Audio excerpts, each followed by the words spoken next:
ကျေးဇူးတော်ရှင်ဧကမဟာပန္နိတမုဂုတ်ဆရာတော်ဘုရားကြီးအမရပူရမြို့မင်္ဂလာရိပ်ပါဓမ္မယုံကြီးပေါ်တွင်တရက်12လ60ခုနှစ်၌ဟောကြားဆုံးမတော်မူအပ်သောကာလ3ပါးမှလွတ်ရာနိဗ္ဗာန်တရားတော်ဉာဏ်ဉာဏ်ဆိုတဲ့ကဉာဏ်ဉာဏ်တရားမှန်ကိုယ့်ရဲ့ပုံမှန်နဲ့ဘာလဲဟုတ်လားမှန်လားဘယ်လိုလဲကိုယ့်ရဲ့ဒီမှာဘယ်လိုပုံမှန်လာလို့ဆိုတာလဲဒါဆိုရင်ကိုယ့်ရဲ့ပုံမှန်ဒီကလာဒီမျိုးချင်းမလို့ကြပါဘူးဆိုတဲ့အခါကျတော့အပြည့်ပြတ်မှန်လားမလို့ကြတဲ့ညာဟုတ်ရအပြည့်ပြတ်မှန်လားမလို့ကြတဲ့ဒိဋ္ဌိဆွဲလာနေပြတ်သွားလို့ချင်းအပြည့်ပြတ်မှန်လားအပြည့်ပြတ်သွားတော့ခင်ဗျားတို့ကရှင်းမှတ်တယ်အခုဒီကမြောက်သေးပေါ့ဗျာရအောင်တယ်နဲ့မှန်လားဒီလိုလိုပြတ်သွားတဲ့အခါကျတော့ဩအပြည့်မရှိတဲ့နေရာလေးရှိသေးတယ်ကိုမျိုးလုံးကငါကအသေးသေးနဲ့တဲ့မျိုးလုံးကအသေးမရှိတဲ့နေရာများမှန်လားဘာဖြစ်လို့မြန်တယ်ဆိုတော့အသေးအချင်းများတယ်ပြတ်သွားမှန်လားရှင်းမှတ်တယ်နဲ့ပြတ်အမှန်တော့ပြတ်သွားမှန်လားဟုတ်ပါအမှန်တော့ပြတ်သွားတော့အမှန်တော့ကလည်းအသေးကြီးကိုမှန်လားသိကြကြရရုပ်လည်းပြတ်သွားမှန်လားသိကြကြရစိတ်လည်းပြတ်မှန်လားစိတ်စိတ်ရုပ်အံတော့ဘုံပြတ်မှန်လားအဲ့ဒီတော့ပြတ်သွားတဲ့အခါကျတော့ဒီလိုကအတုပါမှန်လားအတုပါပြတ်ဒီလိုကဒုက္ခဖြစ်ဘုံပြတ်မှန်လားပြတ်သွားတဲ့အခါကျတော့မှန်ဩဘုံကအတူမရှိတဲ့နေရာကိုသိသေးတာကိုသိရတယ်အဲ့ဒါအရိယာနဲ့အဆက်မနေမှန်လားအတူမြင်တာအရိယာတွေဒီတမ်းနဲ့တော့မှန်လားဘောပါအတူဆုံးကြတာအရိယာစိတ်နဲ့လုံးနဲ့မြင်တာလို့မှတ်တယ်မှန်လားအဲ့ဒါအတူဆုံးကြတာနိဗ္ဗာန်နိဗ္ဗာန်ဆိုတာပါရင်ဆိုလို့ရှိရင်ခန္ဓာနိရောဓနိဗ္ဗာန်ခန္ဓာတွေတွေ့ရလားအပေတွေဒီရတဲ့အပေတွေမှန်လားဒါရောသူ့ရထားလို့ငါးခုတန်းနေတာမှန်လားရှင်းနေတဲ့တစ်ခုပဲမှန်လားသဘောမဲ့ပြန်မှန်လားသဘောမဲ့တစ်ခုထုတ်ကြဘုံရောထုတ်မှန်လားတစ်ခုထုတ်ကြဘုံရောထုတ်တာနှစ်နမဘုံရောထုတ်သွားတဲ့အခါကျတော့ညနေရှိနေတဲ့ညာကဒီကြတော့မှန်လားဒီကဘာမှမရှိတော့ပါလားဆိုတော့မသိဘူးမှန်လားသိတယ်လေဒါလိုဒါလိုဆိုတော့ဒုက္ခသစ္စာအပေတတ်တယ်ဟုတ်လားမျက်နှာပါပါတော့ဒုက္ခသစ္စာအပေတတ်တယ်ဒုက္ခသစ္စာအပေတတ်တယ်ဆိုတာခင်ဗျားတို့ကသိကြည့်ကြလားနေတော့ဒီမှာဘယ်မရှိတော့ပါလားမှန်လားအဲ့ဒါကမရဏဆိုတာဆိုရင်အမတ္တဆိုတာမလားအမတ္တငါရောက်ပါဘောလားဆိုတော့ဘယ်မှာပြောရတာမဟုတ်တော့မှန်လားအပေမရှိတဲ့နေရာကိုယ်တိုင်မှန်လားမှန်လားဒီကတန်သဘောကျရတယ်အသေးကြီးတဲ့နေရာကိုဘယ်လိုလုပ်ရလဲအဲ့ဒါသိရအသေးမြင်ဖို့နတ်အသေးမြင်ဖို့မလားနောက်တော့အသေးမရှိခြင်းလားသေခြင်းမရခြင်းနဲ့ညာလိုက်လာပါရောအသေးကြီးကြောက်ထွက်သွားအသေးရောက်တော့မျက်နှာမသက်ရှိသေးတယ်မရှိတာကိုတဲ့မျက်နှာမသက်မရှိတာဒီဘာဖြစ်လို့မရှိတာလဲဆိုတော့အဲ့ဒီအသေးနဲ့အဲ့ဒီနောက်ကဒိဋ္ဌိတာရဒိဋ္ဌိဖြစ်တဲ့ကံရောဖြစ်သွားမှန်လားယောဂအပေဘောဓိဆိုတာမရဏကိုရောဖြစ်မှန်လားဒါဖြင့်ဒီလိုဖြစ်တယ်ဒီလိုဖြစ်တယ်ဆိုတော့ဒီတဲ့မှာဒီအတိတ်ကတော့သိပြီးသားမဟုတ်ဘူးမလို့တော့မှန်လားလိုတော့မလို့တော့ဒီတဲ့မှာထုတ်ကြတဲ့နိဗ္ဗာန်နဲ့မင်းညာမိုက်ကြတယ်ဒီဥစ္စာကအကုန်တတ်မှန်လားဒီပေါ်လာအဲ့မိုက်ကနေပေါ်လာသေချာကြည့်တာသေချာကြည့်တာဘယ်ကလည်းကတော့နားလည်းမသိဘူးအလုံးမသိနိုင်ဘူးမှန်လားဒါကအလုံးမသိနိုင်ပေါ်လာဒီလိုကြည့်ရမှာလာတော့ဒီလိုမလို့ကျတဲ့ခါကျတော့ဒီတွေတွေဘုံချုပ်ရှိတာသိကြတော့ဒီနောက်ကတော့ဒိဋ္ဌိကငါမချုပ်ဘူးဟုတ်တယ်ဘယ်ပဲဒီကရမရဏဟုတ်တယ်ဒါဖြင့်သုံးရက်ချုပ်တယ်လေးရက်ချုပ်တယ်လို့မျိုးမနဲ့ဘုရားကသုံးလို့လည်းလုပ်ရဆိုတော့ဒီကအတိတ်ကဖြစ်တဲ့တယ်သူကသုံးလို့ထုတ် ဒါကလည်းမဆိုင်တော့ဘူးဒီလိုရှိတာကသေးနဲ့တိုင်းပါစောက်တယ်ဒီကတော့ဒီလိုဟာလုံပြီးတော့ဖြစ်ပြီးအကြောင်းကျပြအောင်လို့ခေါ်ရတာဒီကအခုကျတဲ့တဏ္ဍာရှိလေဒီမှာသိတော့ကျတဲ့တဏ္ဍာဒီရှိတာကဘာဖြစ်လို့မရှိဘူးဆိုတော့ဒီကသမာဓိကဝိဇ္ဇာကသမာဓိဝိဇ္ဇာဖြစ်တယ်ဒါတော့ဒီရှိလေရှိတာဒါရီသင်္ခါရတရားကိုကြည့်နေတဲ့တရားတွေကဒီကြည့်နေနိုင်ရတာတော့ရမကြည့်နိုင်ဒီသင်္ခါရရဲ့ဖြစ်သွားဒါကြောင့်သူလိုက်ဆိုဟုတ်တယ်သူလိုက်ဆိုဒီညမှာမိုက်တယ်နဲ့ဒီညမှာနှိပ်တယ်နဲ့ကျန်ဟုတ်လားကျန်တယ်ဒီညမှာနှိပ်တယ်လားကျန်နှိပ်တယ်ကျန်တယ်ဒီညမှာလည်းဘယ်မှာကြားရဲမှာမိုက်တယ်လားဟုတ်လားမင်းတော့ဒီလိုနဲ့မိုက်တယ်ကျန်တယ်ဆိုတော့ဒီတစ်ခုလုံးကသမုဒ္ဒရာဒုက္ခကိုဟုတ်လားတဲ့လားဒါကြောင့်ဒီလိုမှပါတော့သမီးလည်းဒီကျတဲ့အတ္တကြီးလည်းရတယ်မျိုးရမယ်မကကြတယ်ဟုတ်လားဒီကနေ့တရားမင်းမဖြစ်ဘူးဟုတ်ပါလားအဲ့ဒါငါလည်းဓမ္မလားဟုတ်လားငါဓမ္မလားမြတ်ဓမ္မလားလို့ပြောဖို့ပြိဿဓမ္မကကိုငါကုန်းသိနေ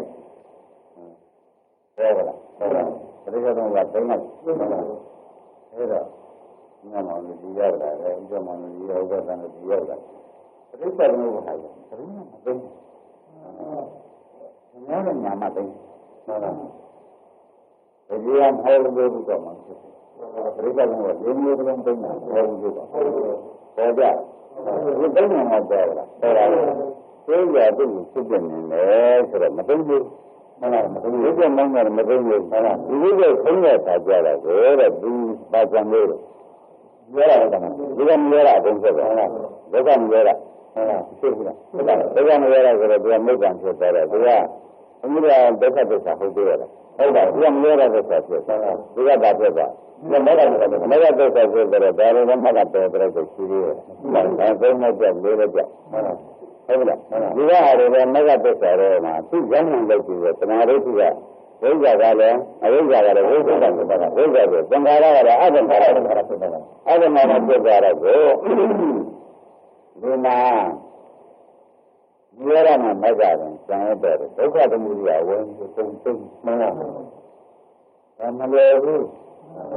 ဒီပြောလိုက်ကြတော့ကျွန်တော်တို့တရားပြောတဲ့ဆက်ဟောလို့မရှိဘူးဟုတ်လားဒီမှာဟောရဖြစ်ပါဒီမှာဟောရဖြစ်တယ်ဒီကဝိညာဉ်ထောက်ပြမှာဟုတ်လားဘုရားဝိညာဉ်ထောက်ပြအောင်မရှိဘူး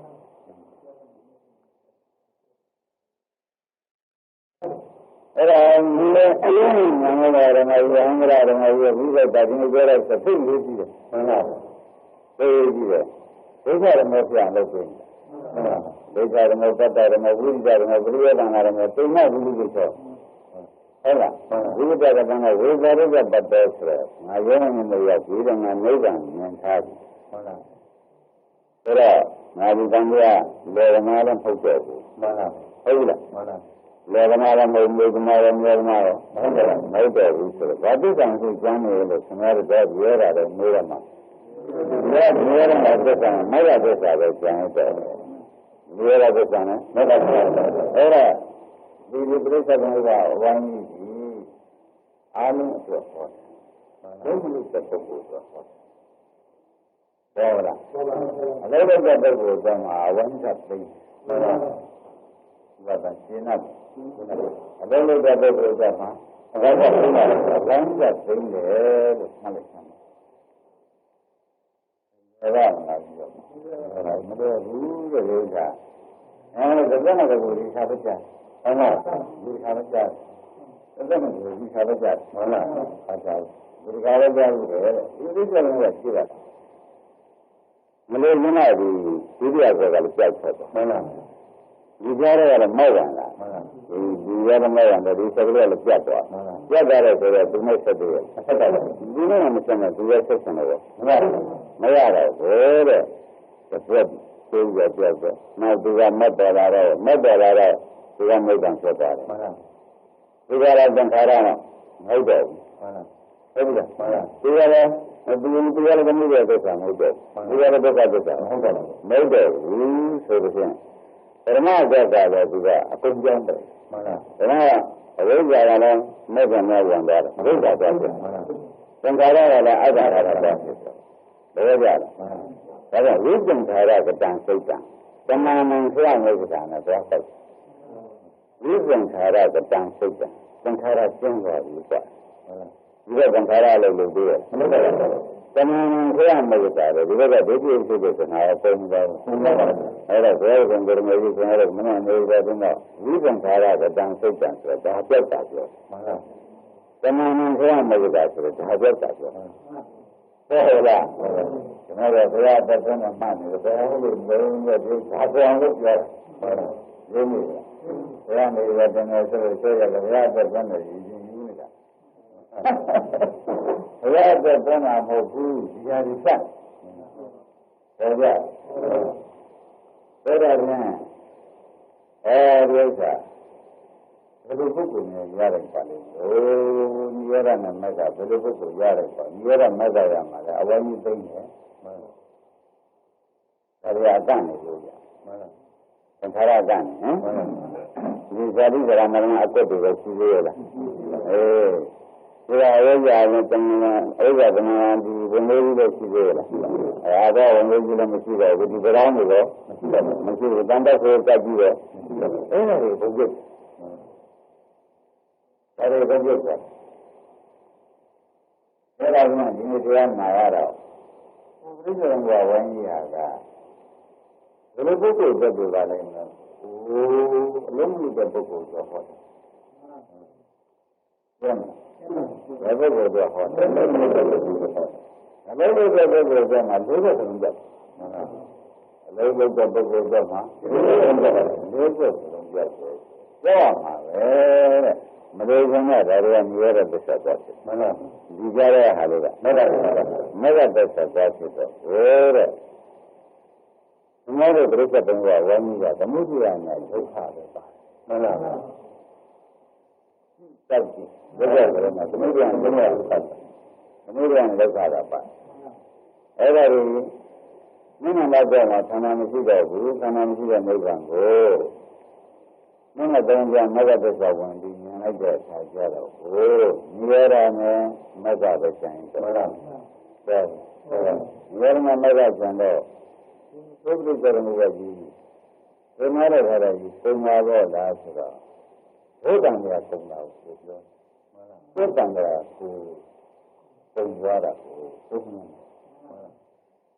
ကျန်အဲ့တော့ညမှာလို့ကြောက်မှာတော့မှာအဲ့ဒီဘုရားဖြစ်ရှင်တော့ဟွာတဲ့အထုကများတော့ပြိဿရမှုကအစကိုငါထုတ်လိုက်အဆုံးကိုလည်းငါသိလိုက်အစကိုလည်းငါပယ်လိုက်တယ်ပယ်လိုက်တဲ့ဆိုအဆုံးကပြောက်သွားတဲ့အချိန်မှာငါဘုရားဖြစ်မှန်ပါဘူးအစဒီဆုံးတည်ဒီဒီကာလမှာငါပြန်ဒီနှစ်ခုကိုအဆုံးတည်ဒီဒါတွေကုန်ငါမှပြန်မရှိတော့ဘူးလို့သိတဲ့အချိန်မှာဘုရားဖြစ်လာအောင်ပြိဿရမှုကဆင်ញမဘုရားဖြစ်တယ်ဆိုတာကျန်အမှန်တရားတွေဒီလိုလုပ်လို့ရှိရင်ရှင်သတ္တဗံသံဟာဒုက္ခဆိုအောင်ပါရှင်များတို့ရှုမယ်ဆိုလို့ရှိရင်ဒါဒုက္ခသစ္စာအကျက်ကိုမှန်လားဒီဒုက္ခတွေဆိုအောင်ရှုမယ်လို့ဆိုလို့ရှိရင်စိတ်တစ်ခုလေးရှိရင်ဒုက္ခမှာပဲမှန်လားစိတ်ဒီမှာတော့လည်းဒီမဂ္ဂသစ္စာက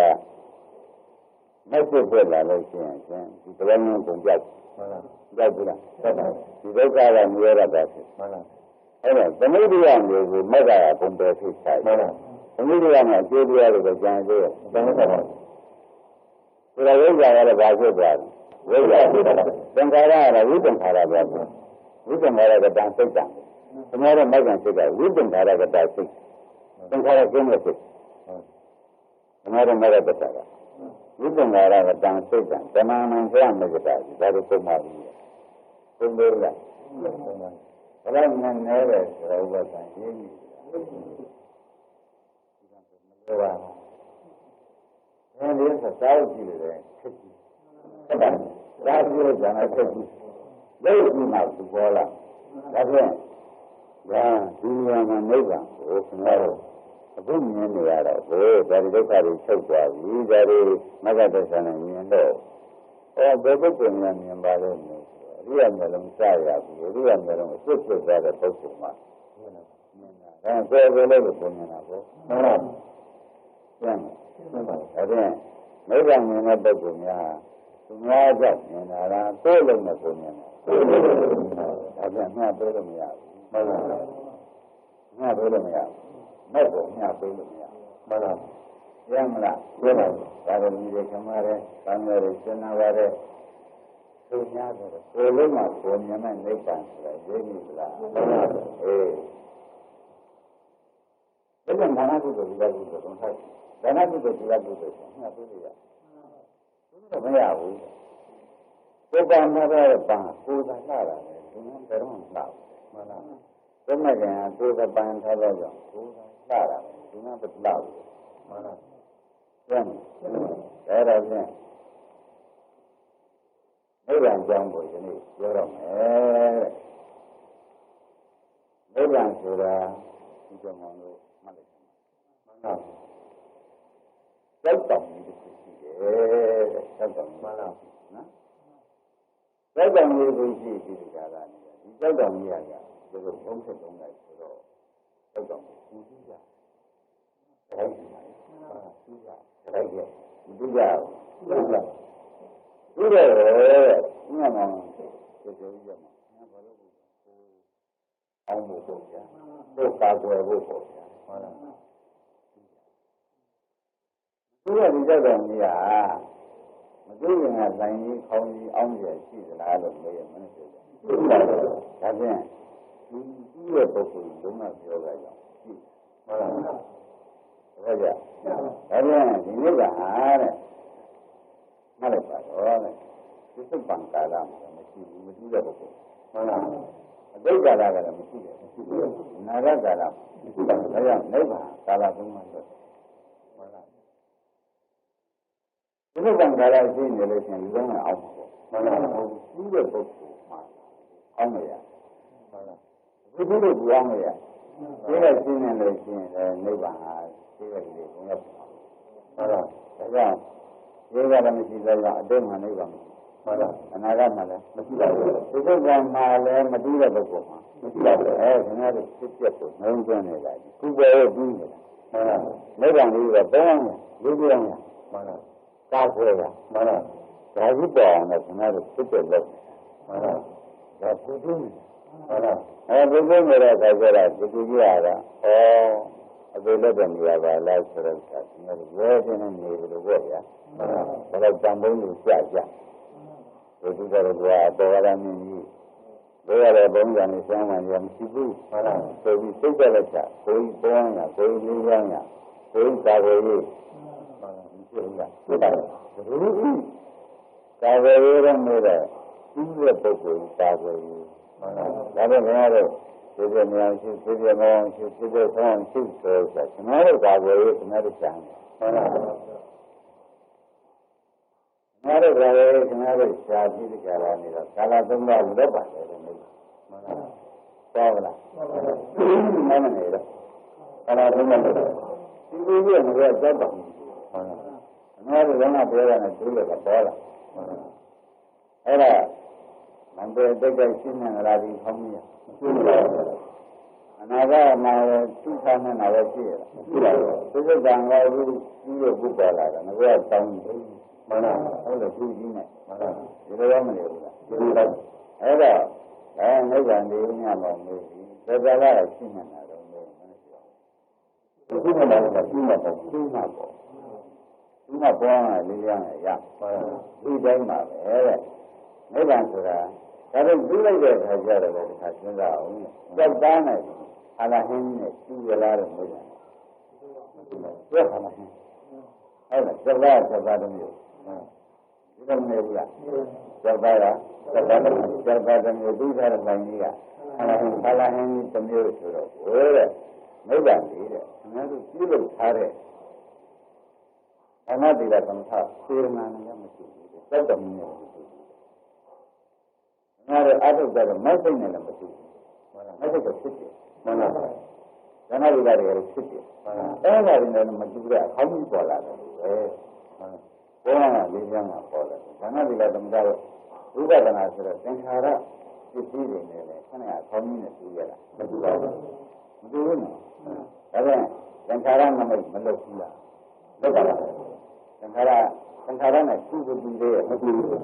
တူသေးရဲ့မတူတော့မတူတော့ဘူးတဲ့ဒါကြောင့်အများတို့ပြောတယ်ဒါနနဲ့လည်းဒီခေါင်းကြီးနိဗ္ဗာန်မှန်လားဒါနစေနာဆိုဖြစ်ဖြစ်ပါမှန်လားဒီကဝိဇ္ဇီဆိုလို့ဖြစ်ဖြစ်ပါသမထသမာဓိဆိုတော့ဖြစ်ဖြစ်ပါလားဥပဒနာလာခဏငိုက်တယ်ဆိုတော့ဖြစ်ဖြစ်ပါလားသူရတဲ့ဆိုတော့ဘုရားကခြားတိုင်းနဲ့ရောက်တော်မူကြီးနဲ့အောင်းရခြင်းနဲ့မတူလို့ရားပေါ့ပြောတဲ့အိဗယ်ပေါ့ခုပြောတဲ့အိဗယ်မန္တလေးကမြေတိုင်းကြားဘူးပါမောင်စစ်စိန်ကဒီခါလည်းကြားဘူးလေဒီမှာစားဟောဟုတ်လားဒီမှာစားဒါကြရင်ဒီညမှာငကိုယ်လုံးကခန္ဓာငါးပါးအတူတူစုပ်လာတယ်ဒီခန္ဓာငါးပါးခန္ဓာငါးပါးအတူတူစုပ်မှန်လားနောက်တော့မက်ဆက်မှန်လာတာဒါတွေဘယ်လိုစုပ်ဘူးလားစုပ်တာဒါဥပ္ပဝန်းကအရဟံပေါ်တာ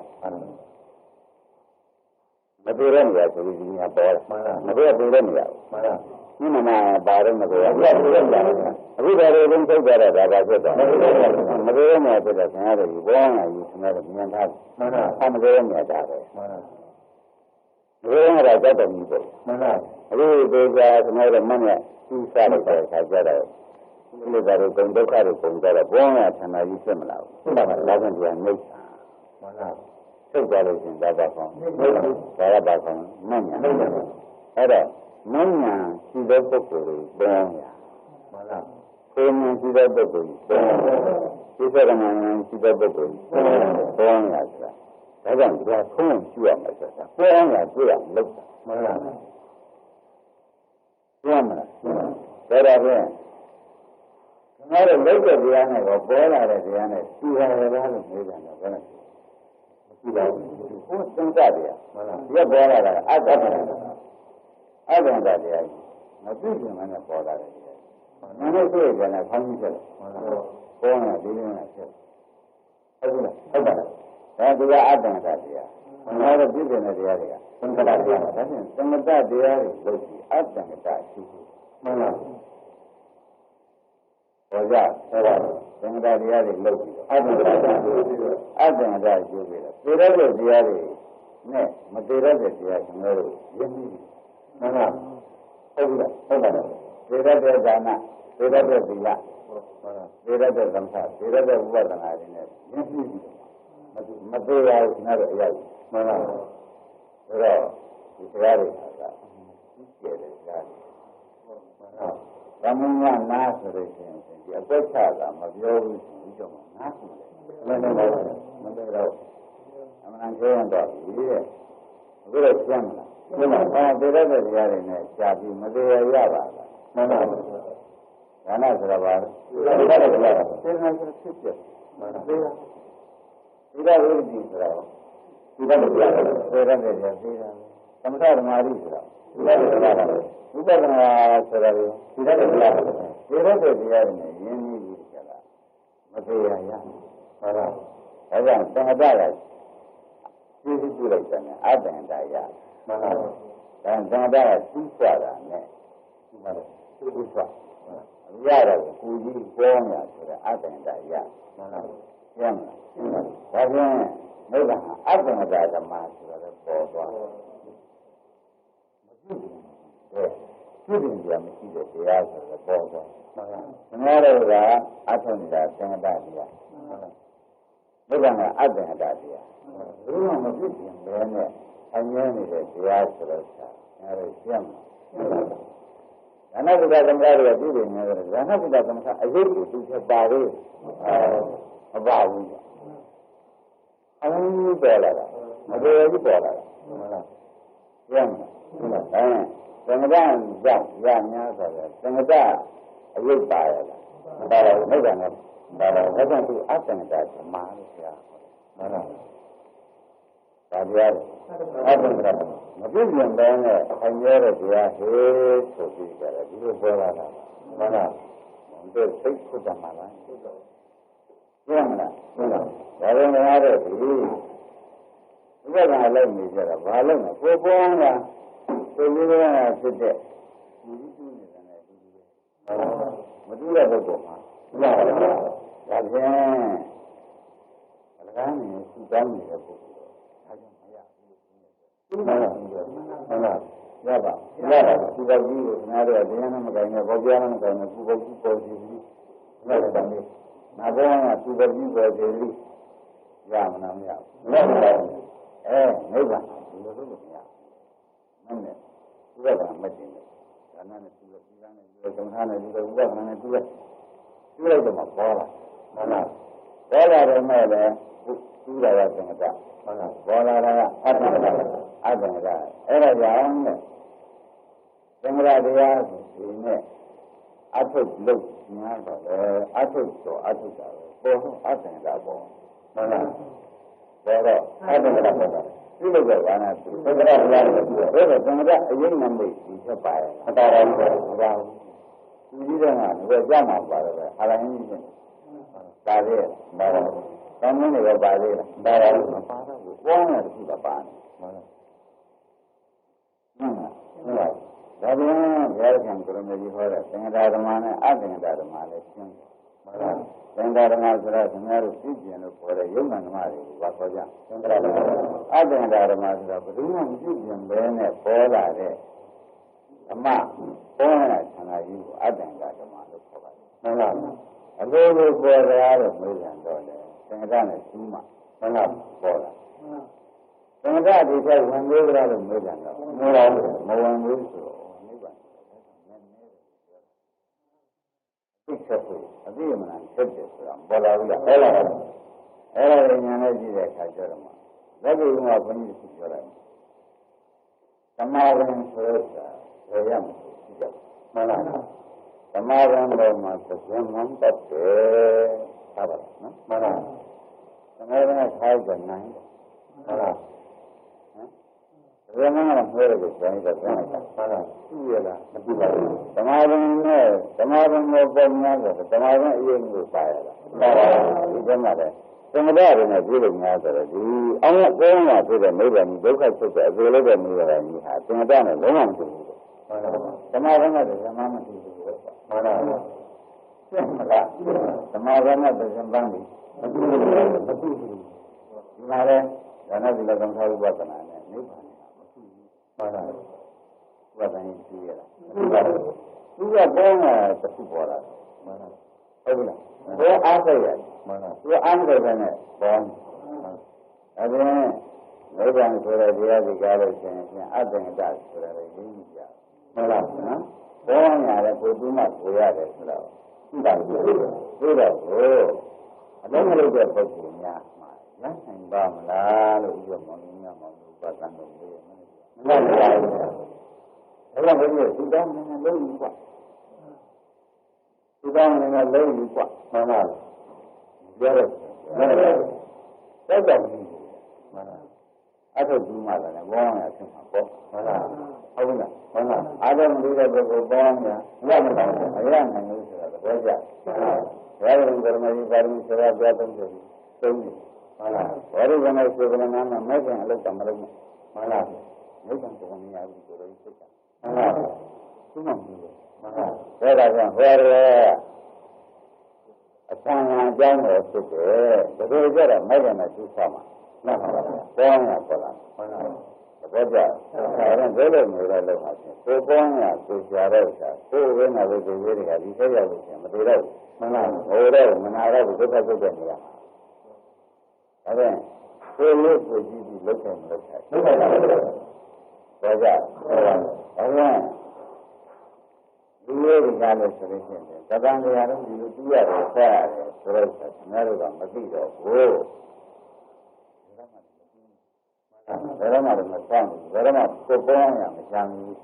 ဒုတိယသက်တော်တယ်နတ်ပြည်ရှိတယ်ဆိုပြီးဒီဘက်ကူသွားပြီးဟုတ်လားဟုတ်လားနတ်ပြည်သက်တော်တယ်ဇမပြည်သက်ရှိတယ်ဆိုပြီးခင်ဗျားတို့ကအသေးလေးကြံရကြတာအသေးကြီးပဲကြံရမှန်လားမရဘူးရပါဒါဘယ်နဲ့ကြောင့်လဲဆိုလို့ရှိရင်လမ်းမမှန်ဘူးမှန်လားဟုတ်လားဟုတ်ပါဘူးဒါကလမ်းမှန်မလားဟုတ်ပါဘူးသူ့ကံများတော့သုတ်ပြီးတော့လည်းဖြစ်သွားတယ်ဟုတ်ပါဘူးသုတ်ကြလို့ရှင်တာဒီလိုဟုတ်တယ်ကျေးဇူးလုံးမှာဟပ်ပေါ်မှ ဟုတ်လားဒီမှာတော့ဘယ်လိုဆိုကိုယ်ကလူကမရှိလို့တာဝန်မရှိဘူးလားမှန်ပါလားဩနာအသေးတာကိုဒီလိုမရှိဘူးကသိသိချာချာမှတ်တော့ဥပဒနာလို့ဆိုတာဘာလို့မလို့ဆိုကိုယ်ကောင်းရကိုတူးပါဘူးကြတာကိုယ်ရုပ်ရှိတယ်ကိုယ်အောင်ပြတာလားမှန်ပါဘယ်လိုလဲမဟုတ်ပါလားမှန်ပါဟုတ်ကဲ့ဒါရုံးနဲ့မဟုတ်သမီးရုံးနဲ့မဟုတ်မှန်ပါဒီလိုဟုတ်ပါမဟုတ်ဘူးတဲ့အဲ့ဒါတွေကတော့အပေလို့ဆံများဆိုတာအပေပဲတွေ့မှန်ပါ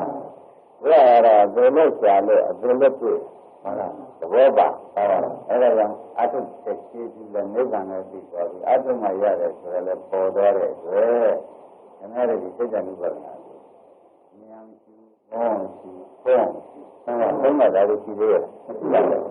ဒါလည်းမရှိတာကဒုက္ခမရောရနိဗ္ဗာန်မှန်ပါဒီဘက်ကလည်းမဂ္ဂဝန္တာတော့ဓမ္မမရောရနိဗ္ဗာန်မှန်ပါဒီဘက်ကလည်းဒုက္ခမရောတော့မှန်ပါဒါကတောက်ပါလိစေတနိဗ္ဗာန်မျက်မှန်မှချုပ်တော့တာတောက်ပါလိစေတမှန်ပါ